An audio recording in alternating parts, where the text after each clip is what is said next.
D'abord, dans les temps les plus anciens, la mémoire était dans la tête des sages, c'est-à-dire dans des cerveaux. Et puis elle s'était extériorisée, elle est sortie des têtes en quelque sorte pour s'inscrire sur les murs des cavernes, dans les peintures rupestres, par des chamans. Puis ensuite, elle s'est encore extériorisée en sortant de cette peinture des cavernes pour aller dans des monuments, des mégalithes, comme Stonehenge, comme les colosses de l'île de Pâques, et éventuellement pyramides. Donc elle s'est inscrite dans les murs. Ça devenait la mémoire des murs, et pas seulement la mémoire du cerveau. Et je pense que c'est comme ça qu'a commencé à s'inscrire la mémoire avant la seconde phase, qui a été celle de l'écriture sur différents supports.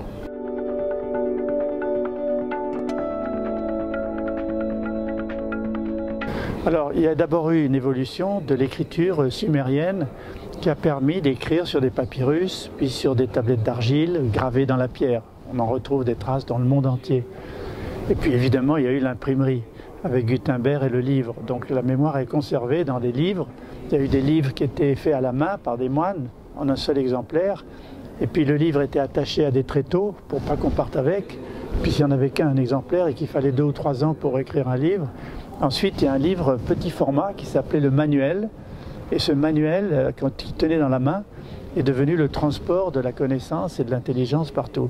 Et je trouve que l'analogie avec l'ordinateur qui était accroché à un des murs, sa mémoire aussi du début des années 50-60 était un ordinateur qui était connecté à une prise électrique, connecté après à Internet. L'équivalent du manuel, ça a été l'ordinateur portable et maintenant les tablettes et les smartphones. Donc la mémoire aujourd'hui, elle est conservée non seulement dans les écrits, sous forme papier, mais sous forme numérique, sur des tablettes, sur des ordinateurs, et évidemment dans des grandes mémoires géantes, comme celle de Google ou celle du Big Data.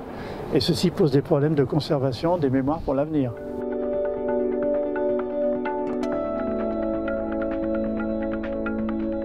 Alors on va continuer à mémoriser les savoirs de l'humanité dans du numérique.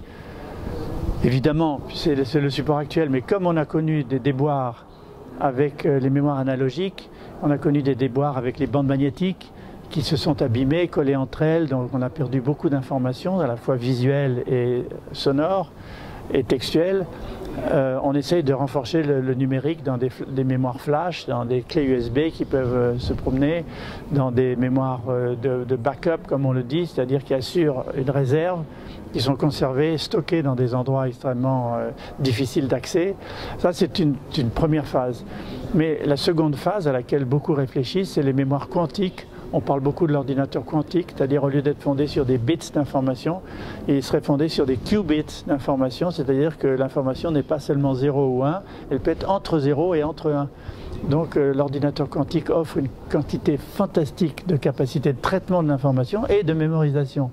Mais ce à quoi on pense le plus, et c'est passionnant et ça paraît assez paradoxal, c'est l'ADN. L'ADN s'est déjà conservé pendant des millions d'années puisqu'on a récupéré de l'ADN dans des mouches qui avaient piqué des dinosaures et qui étaient conservées dans des résines qui datent de plusieurs millions d'années et qui ont fait l'objet d'un film. Donc cette mémoire ADN, il est possible d'inscrire des informations dans la mémoire ADN.